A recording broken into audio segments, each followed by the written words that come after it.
So today we will study what?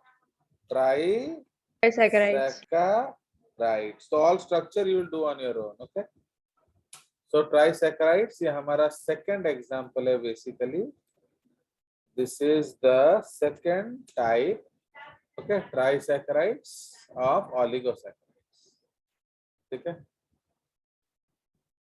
So इसलिए अब हम लोग क्या करेंगे? So these are made up of three monosac residues linked by 3-2 glycosidic bonds at the loss of 3-2 and आपका physiology अब पूरा एनसीईआरटी से होगा. ठीक है, तो इसीलिए डोंट टेल मी एनीथिंग. तो आपका एनसीईआरटी से एक लाइन एक्स्ट्रा मैं नहीं बताऊंगा, because when you misbehave so you have to pay the price. So these are made up of 3 monosaccharide residues linked by 3-2 glycosidic bonds and at the loss of 3-2 water molecules. है कि नहीं? Next point. तो इसका example है क्या? इसका देखो कैसे कितना जल्दी खत्म होता है. आप देखो जब आपको कुछ नहीं बताया जाए तो. सो रैफिनोज, तो इसका एग्जाम्पल है रैफिनोज. ठीक है जी, खत्म. अब हम लोग पढ़ेंगे टेट्रासैकराइड्स. ठीक है, अब बाकी सब आप खुद पढ़ लेंगे. टेट्रासैकराइड्स.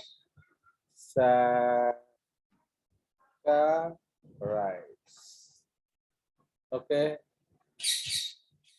तो टेट्रासैकराइड्स में हम लोग क्या पढ़ेंगे?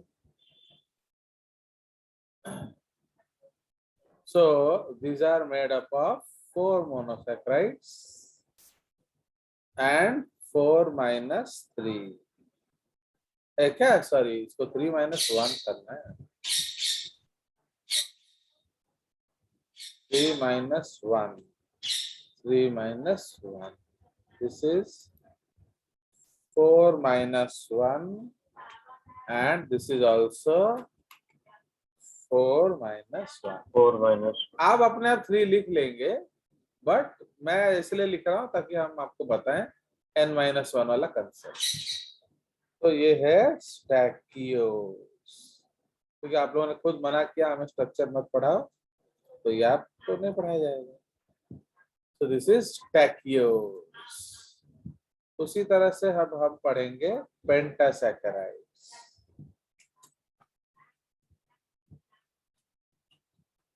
बहुत जल्दी खत्म हो जाएगा, नहीं पढ़ाएंगे. पेंटासैकराइड्स में हम लोग क्या पढ़ेंगे?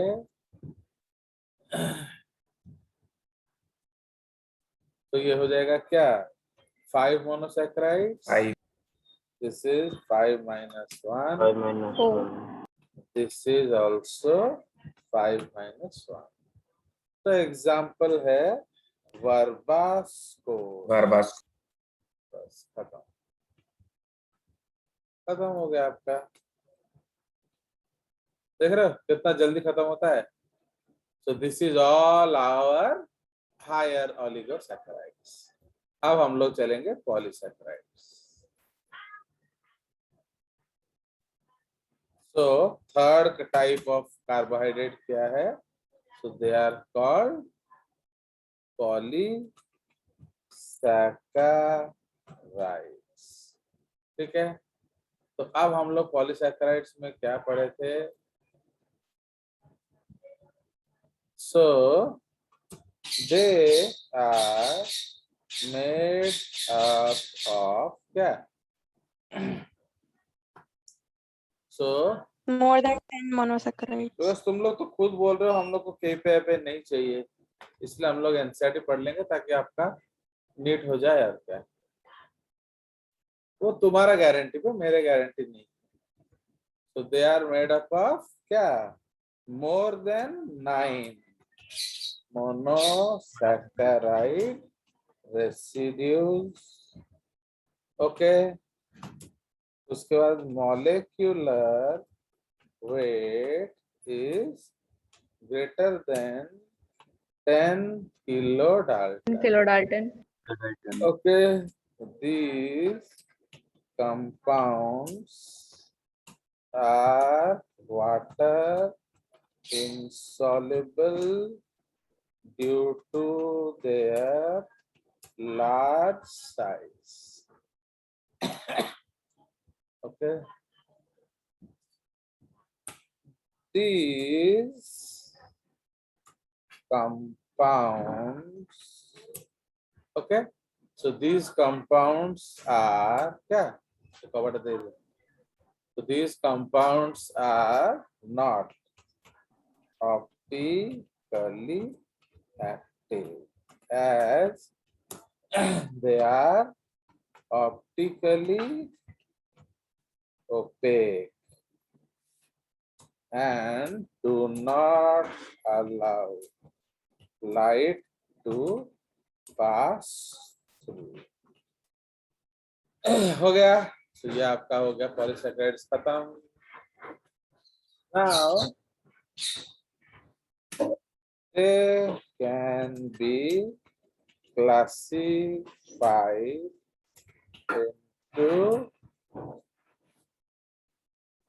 be classified into different types on the basis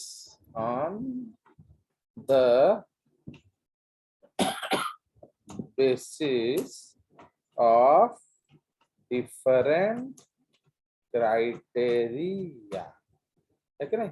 तो अलग अलग क्राइटेरिया से हम लोग उसको अलग अलग तरह से बांट सकते हैं। तो उसके बाद हम लोग सबसे पहले डिस्कस करेंगे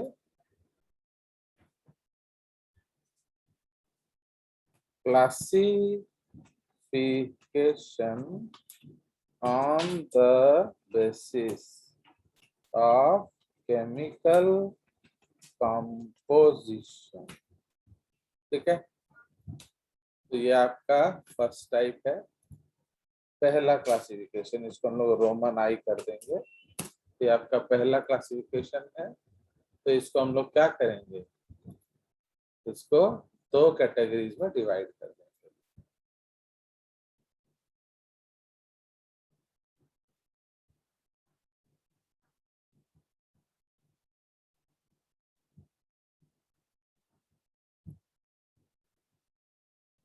ओके, कौन कौन से दो कैटेगरी में? तो सबसे पहले हम लोग करेंगे होमोपॉलीसैकेराइड्स एंड इधर आ जाएंगे हेटेरो। तुम लोग ढूंढ रहे ना यार, क्या जो स्ट्रक्चर तो आप लोग को कालू वालू में मिल ही जाएगा, तो उसमें देख लेना, है ना? मैं क्या बोल रही है जागृति, आप लोगों को तो मिल ही जाएगा वो स्ट्रक्चर। सर पर आप जैसे सिखाते हैं वैसे कौन सिखाएगा? अब नहीं सिखाएंगे, अब मैं सिखाता हूँ, इसलिए तुम लोग मेरे को कितना भद्र व्यवहार करते हो, इसीलिए अब आपको ना मैं सिखाऊंगा ना आप कुछ अभद्र व्यवहार करेंगे ना, क्या बोलो? चलिए, सो दिस मैं करता हूँ इसलिए तुम मेरे को लात मारते हो ना, like that. So these are made up of only one type of repeating units, उसको हम लोग रेसिड्यूज बोलते हैं। They may be normal monosaccharides or modified ones, ठीक है? They may be or modified ones।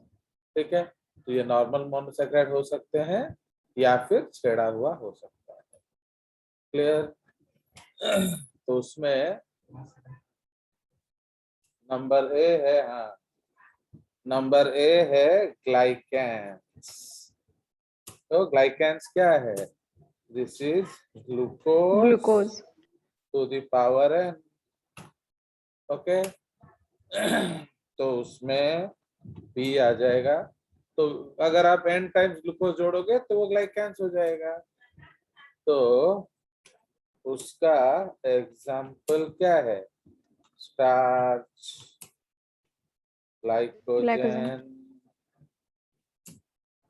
नहीं, ये ग्लाइकेंस कर रहे हैं ना हम। Starch, glycogen, cellulose. ओके, तो ये सारे हो जाएंगे क्या इसमें। और भी स्टार्च का जो वैरायटी भी आ जाएगा इसमें, अमाइलोज। Okay, amylopectin. ठीक है।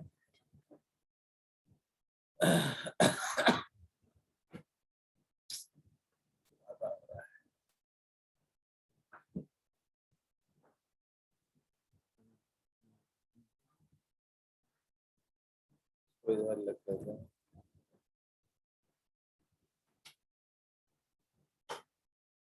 ओके, तो starch, cellulose, amylose, amylose, glycogen etcetera. एक डेक्सट्रांस भी आ जाएगा।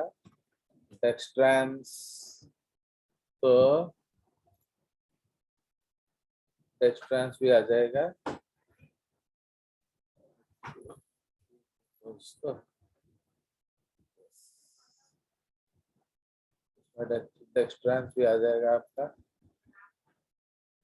ओके, अब उसी तरह से हम लोग करेंगे फ्रुक्टेंस। फ्रुक्टेंस या उसको आप फ्रुक्टोसेंस भी बोल सकते हो। तो ये क्या होगा? Fructose fructose to the power N. Power N. उसका एग्जांपल, ये सब स्ट्रक्चर आप खुद बना लेना। ओके, ये जो नाम लिया वो स्ट्रक्चर आपको खुद बनाना है। ओके, इसलिए इसका एग्जांपल आ जाएगा क्या? इन्यूलिन। फाइन, तो डोंट कंफ्यूज विथ इंसुलिन। ये इन्यूलिन है, ये फ्रुक्टोजैन है। ठीक है, तो उसी तरह से आपका जाइलेंस आ जाएगा। This is xylose to the power N. Fine, तो इस तरह से अगर आपका एक ही रिपीटिंग यूनिट होगा उसको हम लोग क्या कहेंगे? So that is called polysaccharide. Homopoly. तो अब हेट्रोपॉलीसैकेराइड्स में क्या होगा? So these are made up of more than one type of repeating units. Okay, इसमें एक से ज्यादा repeating units होंगे. So they may be normal monosacs, okay, or modified ones. Okay, ये normal वाले भी हो सकते हैं, modified वाले भी हो सकते हैं. तो इसमें आपका एग्जाम्पल हम लोग लिख सकते हैं. ये पहला कंसेप्ट है एक्चुअली. तो होमोपॉलीसैकेराइड, हेट्रोपॉलीसैकेराइड में दो तीन कंसेप्ट है. ये पहला कंसेप्ट है. इसमें आ जाएगा अराबिनो गैलेक्टेंस. तो इसमें क्या क्या है? अराबिनोज है एंड गैलेक्टोज है. गैलेक्टोज। तो ये सब आपका आ जाएगा. उसी तरह यहाँ हम लोग पढ़ेंगे ग्लूकोमैनेंस. आपको कुछ भी स्पेशल अब नहीं दूंगा मैं, और क्या, तो जो भी एनसीईआरटी है उससे थोड़ा ज्यादा दे देंगे बस. मैं तो आप लोग को अच्छा बच्चा समझता था, बट आप लोग बर्बाद हो गए, तो अब इसलिए हैव टू पे द प्राइस. जैसे भी इसका एग्जांपल मैं दे सकता था, वो सब हटा नहीं दूंगा. या आपको ढूंढो, मैं क्यों तुम्हारे लिए मेहनत करूं? ओके, ना क्या बोल रहे हो? बोलो. अगर अगर, तो अगर अगर में क्या है? L galactose and D galactose का पॉलीमर है। ओके, तो ये हमारा पहला कंसेप्ट है। उसके बाद दूसरा कंसेप्ट क्या है?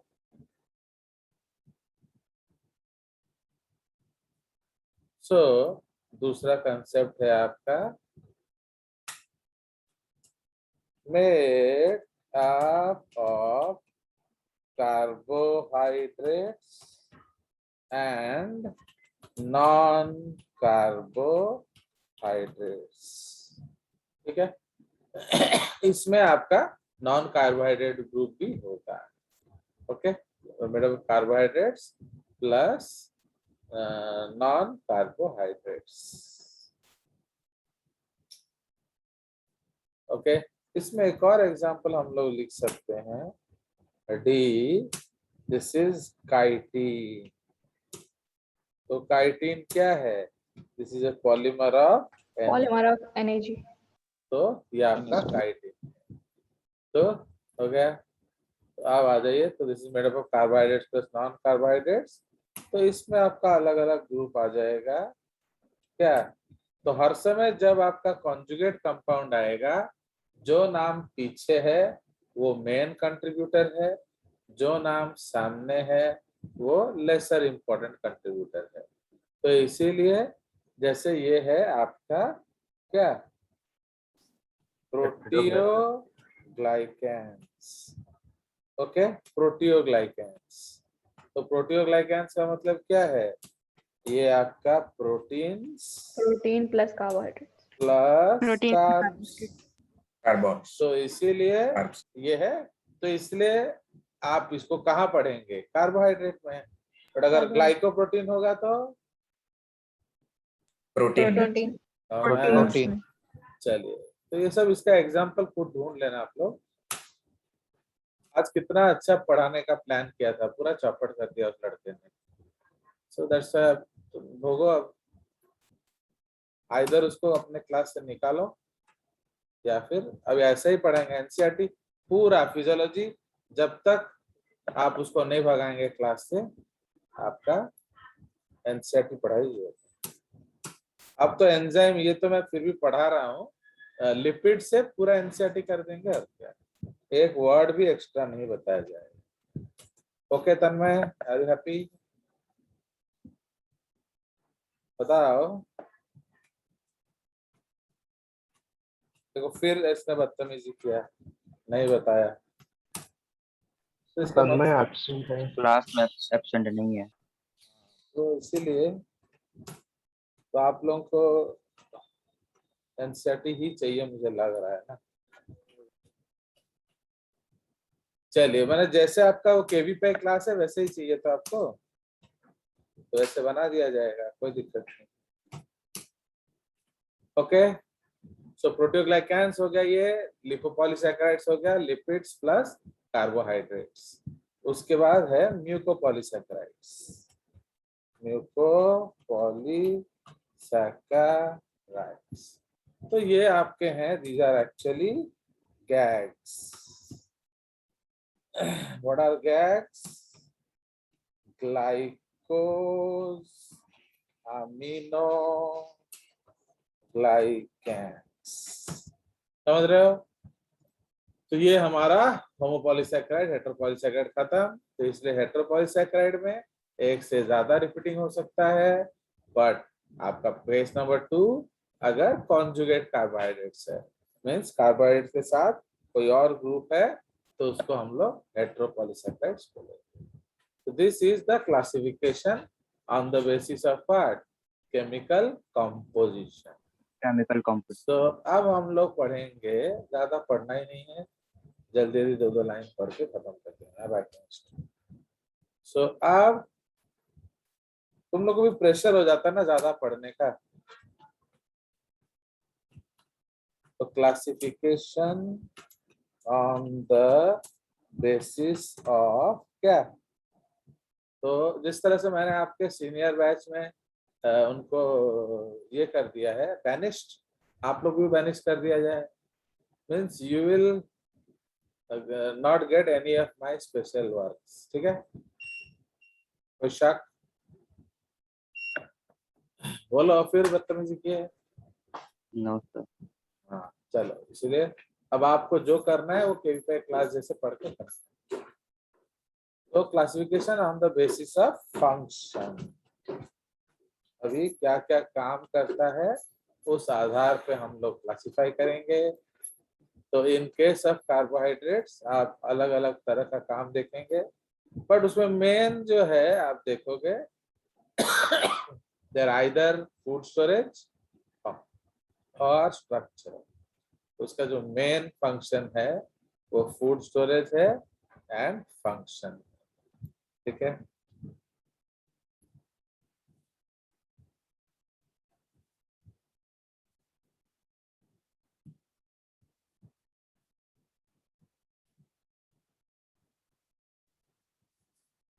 तो दे आर, सबसे पहला फूड स्टोरेज पॉलीसैकेराइड्स, ठीक है। तो फूड स्टोरेज पॉलीसैकेराइड्स का मतलब क्या है? They are stored as foods. तो इसका एग्जांपल है स्टार्च। ग्लाइकोजन को हम लोग क्या कहते हैं? Animal starch. ओके, एनिलिन को हम लोग क्या कहते हैं? बोलो, डालिया स्टार्च, ठीक है। उसी तरह ओके, ये आपका हो जाएगा क्या? These are food storage polysaccharides.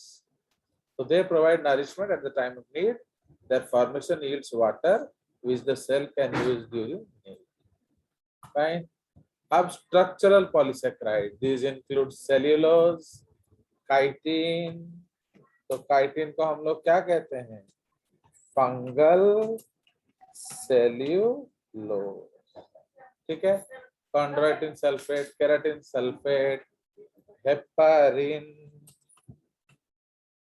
okay, peptidoglycan, etc. So this is the concept of on the basis of function, ठीक है। तो फूड स्टोरेज हो गया एंड स्ट्रक्चरल पॉलीसैकेराइड्स हो गया, ठीक है जी। उसके बाद हम लोग कुछ पढ़ सकते हैं अदरवाइज ऑल्सो। जैसे थर्ड में हम लोग लिख लेंगे डिफेंस।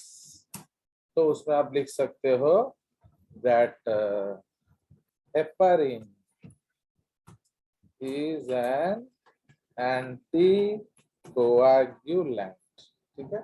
तो हेपेरिन इज एन एंटीकोआगुलेंट, क्या करता है? Prevents blood clotting, coagulation. ठीक है, प्रिवेंट्स ब्लड क्लॉटिंग। ओके, तो इसलिए ये हेपेरिन डिफेंस में आ जाता है। उसके बाद antibodies are glycoproteins and their identifying part is an oligosaccharide, ठीक है। तो जब जहां भी कोई चीज पहचान वाला होगा तो वहां ये होगा, okay. Antibodies are glycoproteins and their identifying part is an oligosaccharide. उसी तरह से हम लोग लिख सकते हैं क्या? ये हो गया डिफेंस का। तापरे सेल रिकॉग्निशन। तो oligosaccharides, okay, present on the cell membranes are responsible for recognition. समझ रहे हो? तो are responsible for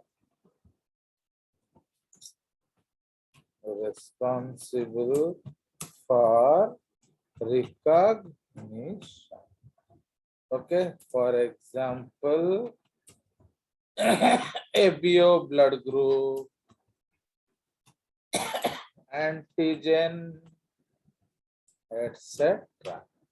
Okay, तो इसलिए जहां भी कोई चीज पहचान वाला होगा वहां ये सब आएगा, एबीओ क्या हुआ? एबीओ ब्लड ग्रुप, उसके बाद क्या? Antigens etcetera. तो ये सब हो गया क्या? Classification on the basis of function. तो अब हम लोग कुछ एग्जाम्पल्स करेंगे, एग्जाम्पल्स ऑफ कार्बोहाइड्रेट्स करके खत्म करेंगे।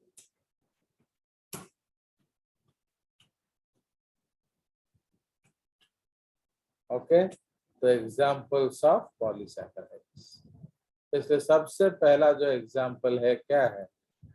जो मोस्ट इंपॉर्टेंट एग्जाम्पल है that is called cellulose.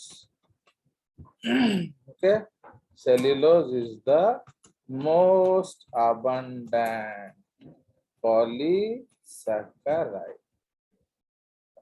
Okay, तो दुनिया में सबसे ज्यादा कौन सा पॉलीसैकेराइड मिलता है? That is called cellulose. Cellulose.